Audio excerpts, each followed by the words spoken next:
Ahoy there, Legends of Runeterra fans. I'm Dead Broke Nerd. This is my first Legends of Runeterra video. I've got to be honest, I wasn't entirely confident about this game when I first started hearing about it. Full confession, I am a Dota 2 man, not a League of Legends man, but I have fallen hard for Legends of Runeterra. This game is awesome. I am really genuinely loving this.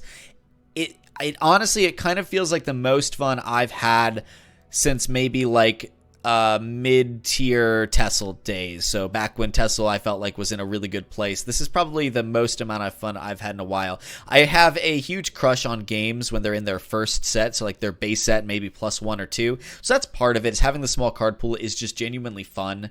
It's also really fun to play when not everybody knows exactly what the best things are. But something else about this just really rhymes with the way I like to play. There's a lot of choices, but there's also a lot of kind of fun high-powered effects that can swing games, and it's just the right amount of light and quick, but with enough complexity there to reward good play. So I'm just really loving Legends of Runeterra, and I wanted to do a video. I'm hoping to do videos. I try to update you guys with how often I'm going to release videos, and it never ends up working, but my goal is to release at least one video for Legends of Runeterra each week. This first one that I've got for you is called Bleed for Braum. We actually talked about it on Legends Cast. This is a build that I saw other people playing, so it's not an original creation, but I've definitely been tuning it to my preferences, as well as tuning it to, I think, handle some of the environment options, some of the strong decks in the environment by putting in some tech options. So I'll kind of quickly run through it, but the core concept of the deck is that it is self-damage. I mean, I loved self-damage in Elder Scrolls Legends. I also played it a little bit in Hearthstone, some of those synergies. So I really like that just core game mechanic, and Noxus and Freljord have those two things in common, being able to capitalize on it. So you'll see a little bit how we do things here, but it's kind of a mid-range combo deck. It wants to win off of a little bit of burn damage between the Crimson Disciple and Vladimir, which is one of the two heroes in here. I would normally run a third Vladimir, but I only own 2 right now. It's going to be my next craft, is finishing off my 3 Vladimirs, but I think 2 is just fine. I think the other champion, Braum, who the deck is named after, it would also be okay at 2, but is probably the more important one to get to 3. The reason why, and this kind of, again, harkens back to the core mechanics of this deck, the idea is we want to get some of our guys that either capitalize off of being damaged, like our Scarthane Stefan or our Scarmother Vrenna. We want to get those guys out and start getting them damaged so we can then start buffing them with things like Take Heart. This is a core card in this deck, which gives a damage ally +3/+3, and that lasts forever. So, there are a couple buffs out there like our 1 Elixir of Iron, which only gives it for the round, and they can be really great to trick a trade here and there, but they're not as strong as the ones that keep them around for, that keep the buffs going after just that one round. Same with Transfusion. Very strong effect, but only lasts for the round, so that's why you have to remember that Take Heart and Bloodsworn Pledge operate a little bit differently than those other two. Those other two can help save a trade. These two we want to put on our guys because they will last. We also have Might. That's another one that only gives something for the round, but when you can get Scarthane Stefan, one of these guys that when they survive damage gets +3 attack, Scarmother Vrenna has Overwhelm, which is basically Breakthrough or Trample, and Scarthane Stefan does not. But Stefan often gets... I've gotten Stefan up to like 10, 12 attack pretty handily, even gotten him in the 20s a couple times, but the problem is without having Overwhelm, he can't always utilize that damage. They're always going to throw a chump blocker up. So we've slipped in a couple mites to help get that surprise lethal with Scarthane Stefan. I've got 1 Noxian Guillotine. I think it's a really good one-of card because it's easy to damage things in this game, but it's a lot harder to get rid of big, beefy threats, at least with this deck. So I've got the 1 in here. I can see going up to 2, but I can also see just 1 being fine. So it's just a tech choice that gives you the capabilities of dealing with a big, either a mirror match style deck or another deck that wants to use these big, scary threats that are hard to remove. Something like a Darius maybe, or Garen or something like that. The only other things I want to point out, really, besides the fact that Crimson Disciple is just as much of a win condition, it's hard to remember this, but we want to get Crimson Disciple buffed so that every time it takes damage, we do an extra 2 to the enemy Nexus. It combos amazingly with Vladimir, which does a damage to all of our attacking allies and 1 to the enemy Nexus. Important to remember, though, this does not trigger until after all of the attacks and blocks have gone off. For some reason, so you can't count on this to damage your guys and then play Take Heart on them. So just keep that in mind, that ordering. And I may be slightly off on that, but there's been a couple times where, like, the way the ordering's worked out, I wasn't able to take Heart. I was hoping Vladimir would damage it. So just remember that, guys. The last thing I guess I want to say, Omen Hawk has been an MVP. Imagine all these guys that want to survive damage having more base health. I mean, it's absolutely incredible, and it just straight wins games. Death Lotus helps us with clearing spiders, and of course, Braum, the most important thing to remember, this is why I left it for last, he has Challenger. Use Challenger. Get him down. Get him, harpooning people so that he can get that damage and get evolved. Because I can tell you, if Braum gets to the point where he levels up, he is absolutely devastating. The guy having Regenerate and summons a 3/3 with Overwhelm every time he survives damage afterwards is so hard to deal with. If you get him leveled up, you're in a really good spot. So work towards that by using his Challenger ability. Challenger is just a very, very strong mechanic, and one that, we are using not just with Braum, but also with these Stalking Wolves to help pick out those favorable trades. That's it, guys. Thanks so much for listening. I hope you enjoy these 2 games that I've got attached, and I will see you next week for another Legends video. Have fun, guys. All right, here we go. Going up against Shadow Isles and Ionia. Got 4 champions in my opponent's deck. Gonna be interesting to see how this shakes up. All right, so we're going to toss back Reckoning. We're going to keep Death Lotus. We're going to throw back Might. I don't think I saw Elise, actually, on that page, so maybe I toss Death Lotus back, too. Yeah. Oh, we pick up double Omen Hawk. So we're going to have some good buffed up guys here. And then there's an Avarosan Sentry. Interesting. We'll have to see which one's better based on the situation. Obviously, like, drawing cards is great, but so is buffing them. So we'll go ahead and throw 1 damage in on the attack.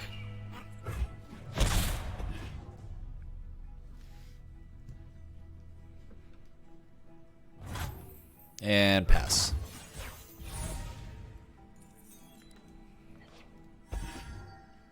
Hey, that's a buffed up Sentry. That's probably what we'll play. Alright. These old eyes still see far and clear.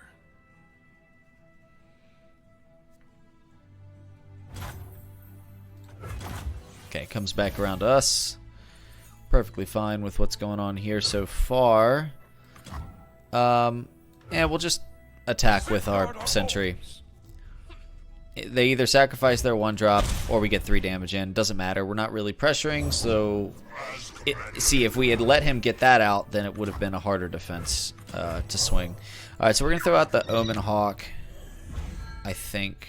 And that's probably just going to be it. I mean, I could put down the Sentry, too. So this will go over into mana that we kind of want, but... I don't know. Yeah, let's get the Sentry down. They're out there. I'll spot them. Right now, we want the card draw. We do. And we want to get those creatures tempoed out. That'll be fine. Scarthane Stefan's actually quite good here, especially when he's gotten +2/+2. So he's a 3-mana 4/6 that whenever he survives damage gets +3. That's kind of insane. Okay, what is this? Alright, so grants it +2 while bonded. Okay. Seen 3 allies die. Okay, well here's my 4/6 3-drop. Have fun with that, bud. Okay. And when this is... Okay, so I'm kind of... Alright, we'll do this. Let's go ahead and do that. Alright, let's see if they have something to play on top of this. No, they'll just let it die. That's fine. I guess this comes... Let's see. Play. I bond with an ally, and then attack revives it. Okay, reforce the bond. Fine, whatever. So now it's time to pass. And look at this board to swing with next turn. That's pretty nice. So we'll just go ahead and immediately throw up an attack. I am going to be able to play Take Heart and Elixir on my Scarthane. So they're going to get an action window here to defend. This isn't part of the training. That's interesting. I guess they're going to have a combat trick here, which is fine. Sure.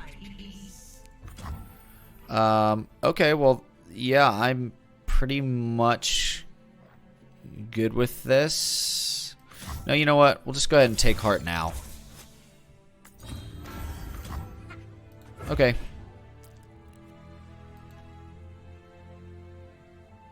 So that's not too bad at all. We've got Vlad in hand, which we can drop next turn.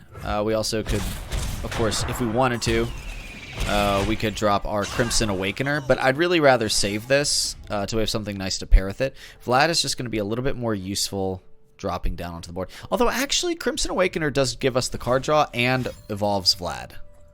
Oh, no, they have to survive the damage. Never mind. That's the Black Spear. Interesting. It's going to deal 3 damage to it. Right now, he's not dying, so I'm going to say okay. Only makes us stronger. Just another winter. Now he's going to try to damage it again with something else. No, okay, it's going to go over to the next turn.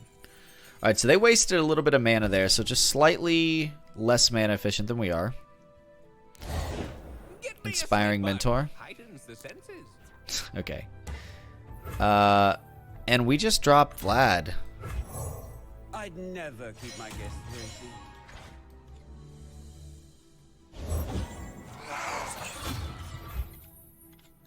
waiting.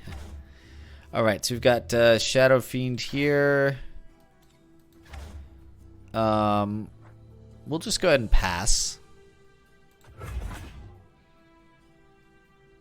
I mean, if I swing with all of these next turn, I just win off of Vlad's ability. I'll show you how it's done.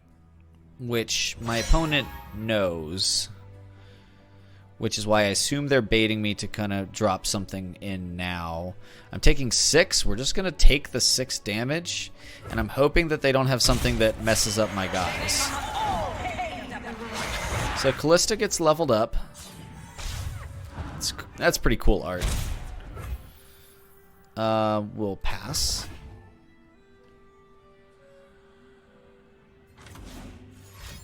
Alright, so right now they're going to try to kill one of my guys because they know what's going to happen. Okay, deal 3 to each creature that was summoned this round. Okay, so that's just Vlad. So far, so good. That's pretty cool. Pass. We've got our Elixir of Iron. And this should just be it, guys. Safeguard our homes. Bottoms up. I think this is just going to be it right here. I don't think they can defend enough. And we have our Transfusion, which we just picked up, admittedly. But like, even if they defended here and here, we would do 5 damage. This would go through and we'd transfuse. Like, How did that move go? wait, I'm confused as to what... Your death has been ordained. Okay, this is odd why he's doing this, but okay. We're just gonna Elixir of Iron right here.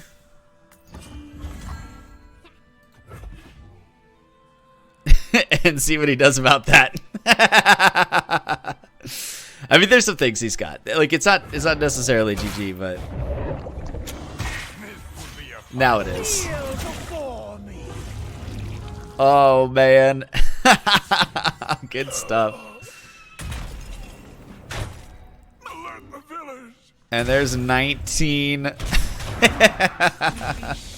Awesome game. Awesome game. Beautiful. Beautiful. All right, here we go. I've got another game. Unfortunately, I accidentally clicked normal instead of ranked. But that's okay. We'll see how we do anyways. It's Demacia and Ionia. I played against one of these a little bit earlier today, and I was doing really well until I was so busy reading what the cards did that I forgot to assign a crucial blocker and lost, even though I was probably going to turn around and win on the next turn. So a little bit disappointing there. I'm going to throw these back. I'm going to keep these 2. It gives me a 1 and a 3. Hopefully we find a 2, maybe find a Braum or something like that. But Omen Hawk is an amazing 1-drop, of course. And, you know, we did okay. The crazy thing about this, though, is that these... I'm going to assume this is an elite deck, but it could also be, like, elusives or something. I'm not, like, 100% sure what is that good in Demacia. I haven't really been paying attention to Demacia. And for me, it's, like, the least interesting faction, personally. So, yeah. And punch. That was funny. So let's see. We got 2 mana here. Nothing really to play. I do think we'll go ahead and attack. We want the defense. They're not going to give it to us. They're going to let us hit for 1. This thing has way more value and not trading. Unless they have a combat trick and don't have a 2-drop, but I still think that would be a waste. I think they should just take the 1 damage. Tough decision, I guess. The thing is, even if they tricked the trade, they're tricking the trade on a 1/1 who's already got its value from its ability. So, you know, it's not that good. Let's see, what's this? The Green Glade Lookout. Reduce the cost of the most expensive unit in your hand by 1. Okay. That's pretty neat. Alright, so we picked up an Everos and Sentry with a buff. And that's actually pretty relevant. Let's see, that's a 3/3. That's Fiora. Oh boy. I've killed 2 enemies. That's not good. Fiora may have to die here. If I play the Everos and Sentry, she can harpoon, and then I can actually might and kill off Fiora. Because Fiora's going to harpoon the 1/1. Yeah. Alright, and so we'll go ahead and we'll defend the Spar. Let's see, what does this do? Strike, reduce the cost of the muscle. We'll defend this, because this is bigger stats, but this snowballs their hand. Look out for reavers. And so we're going to get this kill on Fiora, which is really, really relevant. And yeah, we lose our Everos and Sentry 2. They're left with a 1/1 that can scale, but not permanently. It only scales for the round, so I think we're okay with that. This deck does want to usually play the early game a little bit defensively because we've got these kind of big haymaker units later in the game. It's a buffed up Scarmother. We are going to play just the Scar Thane, I think.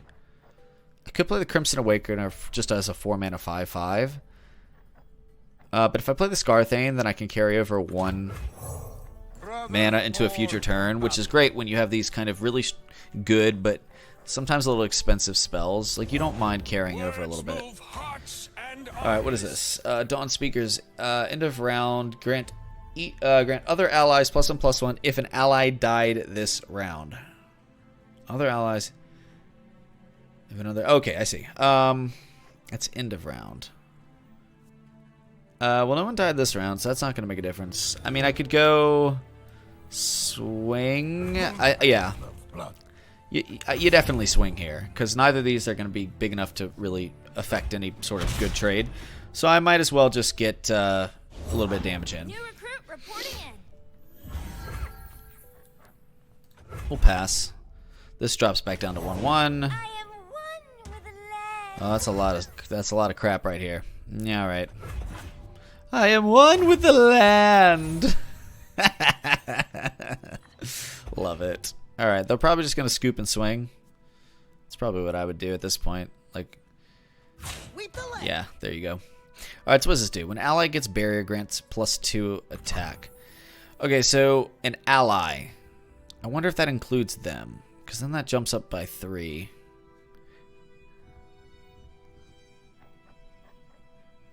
We'll go ahead and do this. I've got a lot of combat tricks here, so we'll be alright. The barrier thing's going to be pretty annoying if he hits on that, and I think they will, so we just want to get rid of this now. It's a barrier deck. And I see no reason to play any of this stuff now. Next turn, we're going to have Scar Mother, which is awesome. Like, straight up, just super awesome. Okay, so now we'll just play our Omen Hawk. Keep buffing our stuff. I do really like that. The only thing, this is a really crummy late game top deck, but since we've already seen 2 of them, you know, I think it more than pays itself off. They pass, which means they are carrying 3 of their 5 mana over. We're carrying 2 of our 4 mana over, so we're both equally losing mana. I could just play the Crimson Awakener now. And that would leave me 1 left over, 1, 2, 3, 4, 5. But see, if I wait and I go Scar Mother, then I can Death Lotus with it and still have an Elixir of Iron. So I think we pass as well. Feels a little weird, but I think it's the right play. Flee now or burn. Ooh, that double buffed Crimson Disciple. Or no, it's just single buffed. Oh, yeah, it's just single buffed. But that's still, like, really, really good, especially when we have this Crimson Awakener here. I think if Crimson Disciple can pull a buff off an Omen Hawk, like, the win rate, it's significant. It's significantly higher. And we have a Bloodsworn Pledge to just keep putting defense on our Crimson Disciple, which is awesome. Let's see what this is. What sort of shenanigans they have in store for us. Maybe like a recall or something nasty like that.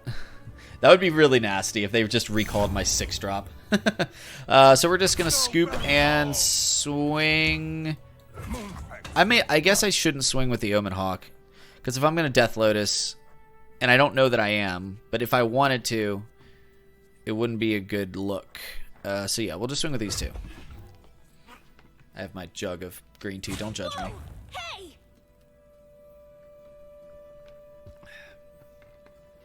Alright, so that's interesting. So they're passing to me. I can go ahead and Elixir of Iron if I want. Which I do. What I don't know is whether or not I want to Death Lotus. And, like, get a little bit of extra damage on these guys. I don't think I do. I think we're just going to take the 4.